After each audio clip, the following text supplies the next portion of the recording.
बात भारत के शक्ति प्रदर्शन की। आने वाले कुछ दिन भारत पर रहने वाली है क्योंकि नई दिल्ली में दुनिया के दिग्गजों का जमावड़ा लगने जा रहा है।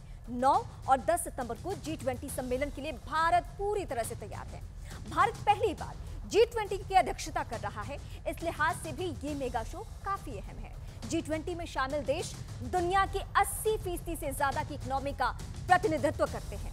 इसके सदस्य देशों में अमेरिका, चीन, रूस, जापान, फ्रांस, सऊदी अरब, ब्रिटेन जैसे देश शामिल हैं। मेहमान इतने बड़े और खास हैं तो तैयारियां भी दिल्ली में उतनी ही भव्य तरीके से हो रही है। 2700 करोड़ की लागत से प्रगति मैदान में बने भारत मंडपम में G20 की बैठक होगी। इस दौरान दुनिया के तमाम बड़े और ताकतवर लोग भारत मंडपम की छत के नीचे बैठकर भारत की आधुनिक क्षमता के साथ पारंपरिक मूल्यों के भी दर्शन करेंगे। भारत मंडपम की पहली मंजिल पर पीएम लाउंज और द्विपक्षीय मीटिंग लाउंज है। सेकंड फ्लोर पर G20 की बैठक होगी। मीटिंग हॉल में प्रधानमंत्री मोदी सभी राष्ट्रीय अध्यक्षों का स्वागत करने वाले हैं।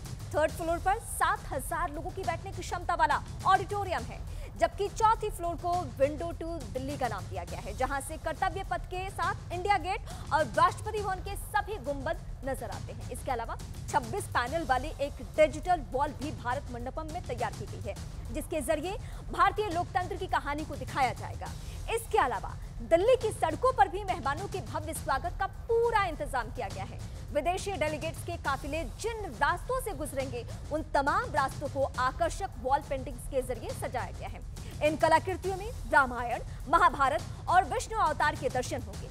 इतना ही नहीं, देश के अलग अलग राज्यों के पारंपरिक नृत्य कला और चित्रकारी भी झलक भी इन वॉल पेंटिंग्स में दिख रही है। इंदिरा गांधी अंतर्राष्ट्रीय हवाई अड्डे से मेहमान जैसे ही बाहर निकल रहे हैं, यक्ष यक्षिणी की नमस्कार मुद्रा में लगी प्रतिमाएं मेहमानों का स्वागत कर रही हैं। वहीं भारत मंडपम के गेट के ठीक सामने भगवान शिव के नटराज स्वरूप की अष्टधातु मूर्ति स्थापित की गई है।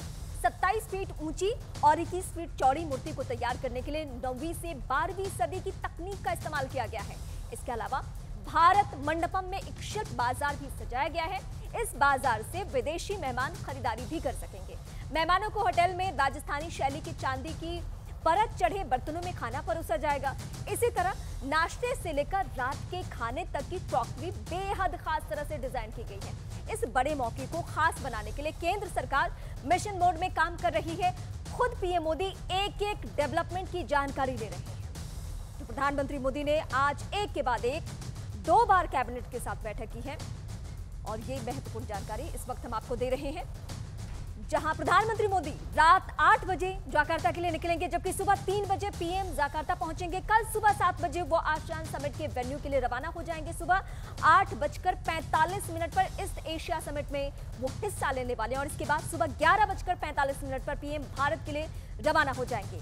8 सितंबर को पीएम मोदी जो बाइडेन समेत 3 राष्ट्राध्यक्षों के साथ द्विपक्षीय बैठक करेंगे। यानी पीएम घर में तो काम कर ही रहे हैं, लेकिन बाहर की जिम्मेदारियों को भी तूफानी रफ्तार से निपटा रही हैं, ताकि वो वक्त से देश लौट सके। क्योंकि G20 वो आयोजन है जिसमें दुनिया में भारत की धाक पहले से ज्यादा मजबूत होगी। भारतीय संस्कृति दुनिया भर में और गहराई से पहुंचेगी और भारत की क्षमताओं से पूरा विश्व रूबरू होने वाला है।